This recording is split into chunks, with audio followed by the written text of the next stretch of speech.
Doutor Ubiraci Rocha, nosso entrevistado a partir de agora. Boa tarde, doutor Ubiraci.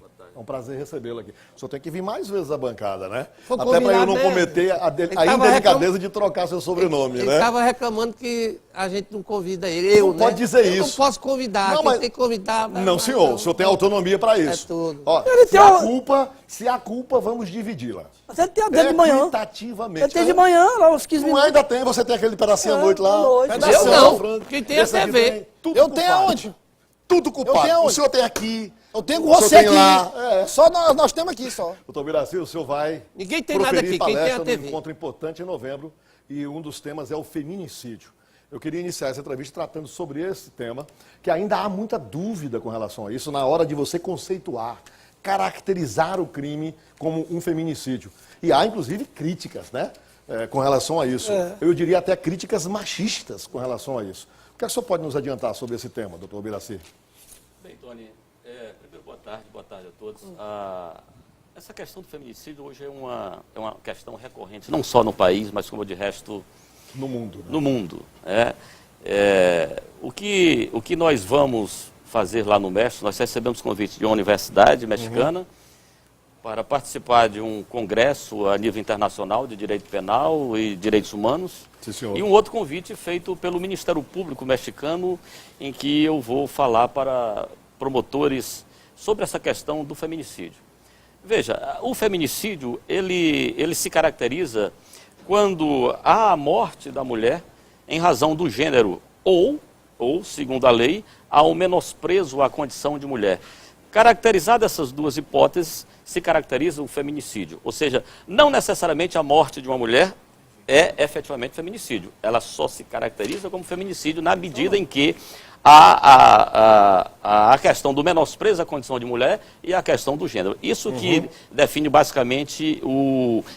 Não é delito aqui no Brasil, aqui é uma qualificadora do crime de homicídio. Há países em que há um tipo penal. Sim, senhor. No Brasil não é um mesmo. tipo penal, exato, é um tipo penal chamado feminicídio. A importância de... Aqui é uma qualificadora. Qualificadora. Quando você diz uma qualificadora, quer dizer, é um tipo de homicídio, é isso? É um agravante. É como É um se fosse, agravante. a grosso modo, um agravante. A Sim, pena senhor. sai de 6, a mínima, em abstrato, de 6 vai para 12, e a máxima Eu vou falar sai aqui de como 20 e leigo. vai a 30. Vou falar aqui como leigo. É engraçado isso, porque o público às vezes não entende quando um professor, um jurista, um promotor fala, por exemplo, um crime triplamente qualificado. Quer dizer, ali tem três qualificadoras, não é isso? Três qualificadoras. Ele cometeu um crime, aí ali ele cometeu o crime com isso e com aquilo. Inclusive, aí num caso desse, ele pode cometer triplamente qualificado. Hipoteticamente, o feminicídio pode estar embutido ali, né?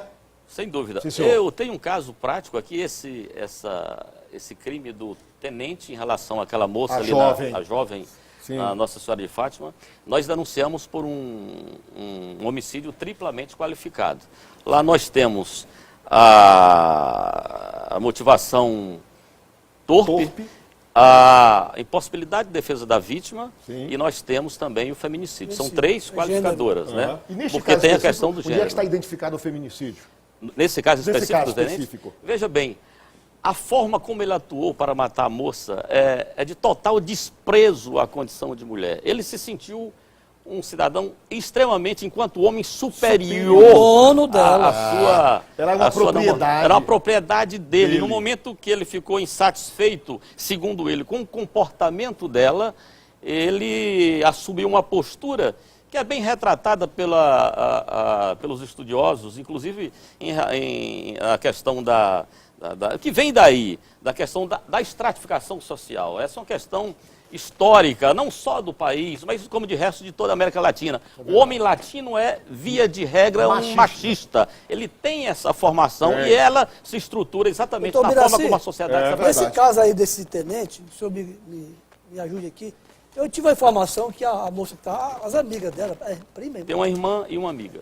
ficaram traumatizadas pelo fato, foi ali dentro do carro, né? Exatamente, foi dentro do Elas carro. presenciaram. Então, né? elas são vítimas também. vítimas. Elas foram né? atingidas. Elas foram atingidas. Você já ouviu as duas?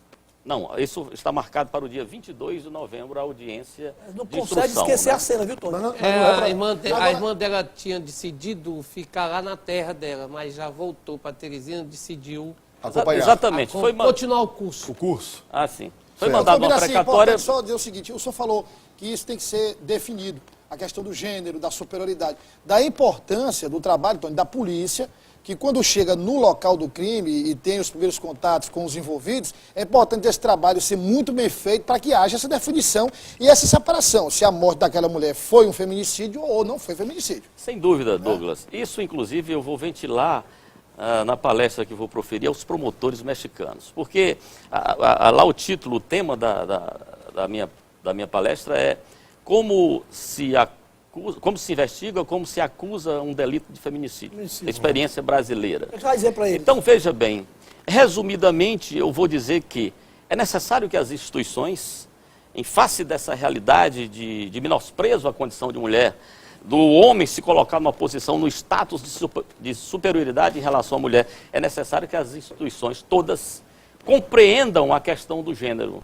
Porque, veja, se lá o policial que atende, se ele não estiver, ou se ele não tiver a compreensão necessária de toda a problemática que envolve esse delito, ele já começa com a investigação equivocada.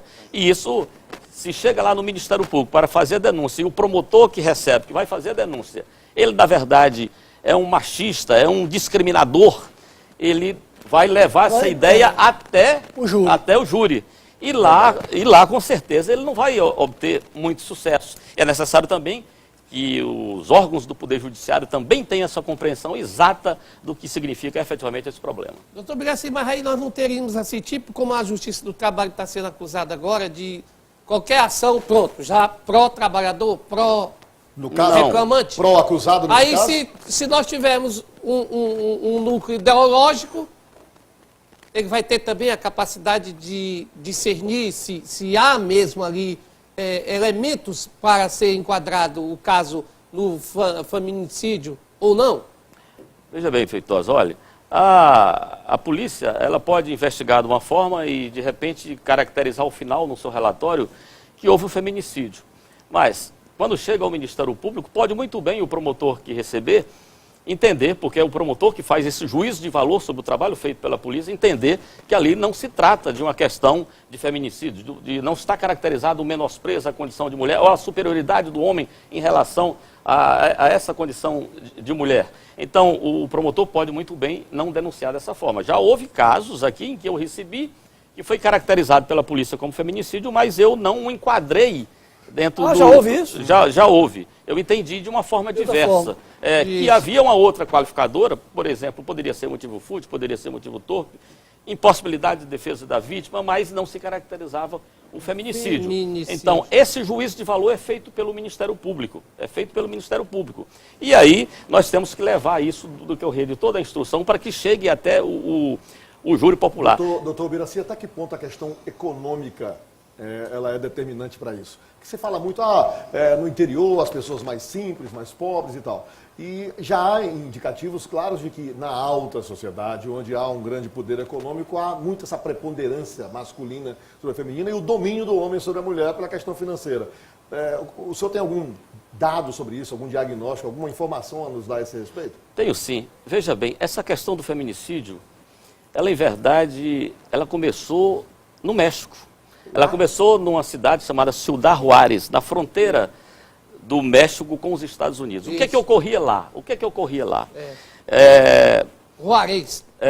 Lá nessa cidade, havia a estratificação social era muito forte, essa superioridade do homem em relação à mulher era muito forte. A mulher era extremamente dependente do homem. Uma multinacional americana se instalou lá nos arredores. Exatamente. Era uma multinacional que trabalhava com cosméticos e preferencialmente recrutava mulheres para o trabalho. Para o seu quadro. Em razão disso, a mulher passou a se vestir melhor, porque o homem não era subordinado, mas ele não dava, garantia a ela esse direito. Se vestir melhor, fazer outras coisas. Enfim, criou-se dentro do âmbito familiar, que aí é onde existe a maior incidência de mortes e feminicídios, exatamente dentro do âmbito familiar. Ela começa lá. Pois bem, começou a haver conflitos. E depois começou a haver uma morte em série, basicamente da mesma natureza.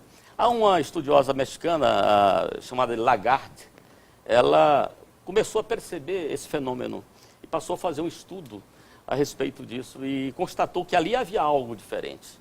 E aí, daí se chegou ao primeiro conceito De feminicídio. De feminicídio foi feito exatamente... Do gênero mesmo. Do gênero, né?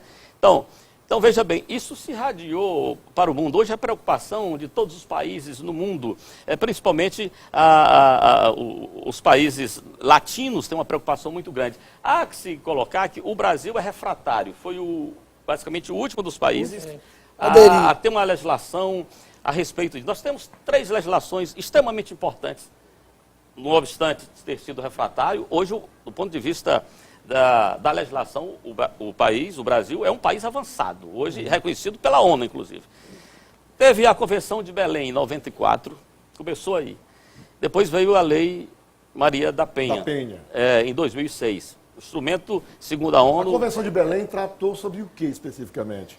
As primeiras noções e diretrizes para defender a questão da mulher e a questão da violência contra a violência do gênero. Aí veio a Lei Maria da Penha. Veio a Lei Maria da Penha em 2006 e veio o feminicídio agora em 2015. São os 3 instrumentos... Tem que avançar mais, hein? Porque é qualificadora. Os machistas vão dizer assim, não tem nenhuma lei para defender homem? Não, os machistas não. Os machistas vão dizer, quem vai dizer são os machistas. Eu não diria isso. Mas eles dizem. Rapaz, tem tanta coisa aí para defender mulher e não tem para defender homem. Tem o dia da mulher, não tem o dia do homem. Tem uns que, né? Tem uns que dizem. Tem homem é um argumento tosco, esdrúxulo, mas ele existe. Tem homem mesmo que apanha da mulher, leva pancada. E como é que você caracterizaria isso aí? Não, achando bom. Mas isso não caracteriza homicídio. Feminicídio, né? Já existe homicídio? Pronto, já é homicídio. Não, deixa eu lhe dizer. Ei, deixa eu lhe dizer. Na maioria das vezes. Na maioria das vezes ele não é crime, não. Na maioria das vezes não é crime, não. Ele acha bom. Às vezes... É diferente. E às vezes tá merecendo o ataque, né? Dá tanto trabalho à mulher, que a mulher vai lá e dá uma surra. Doutor Biraci, nosso tempo está esgotado. Eu quero dizer ao senhor o seguinte, que o senhor seja muito bem sucedido nessa sua ida ao México e logo ao retornar, o senhor venha bancado. O senhor já está pré-convidado, trazendo, se possível, imagens, trechos das suas palestras, para que a gente possa mostrar aqui e avançar nesse raciocínio, nessa discussão. Queremos desejar ao senhor uma ótima viagem. Vai ser dia 8 de novembro, não é isso? 8 de novembro. Muito obrigado pela sua vida. Boa sorte, hein? Obrigado, boa sorte para o senhor. É um orgulho para o Piauí ter o senhor lá. Saiba disso, tá bom?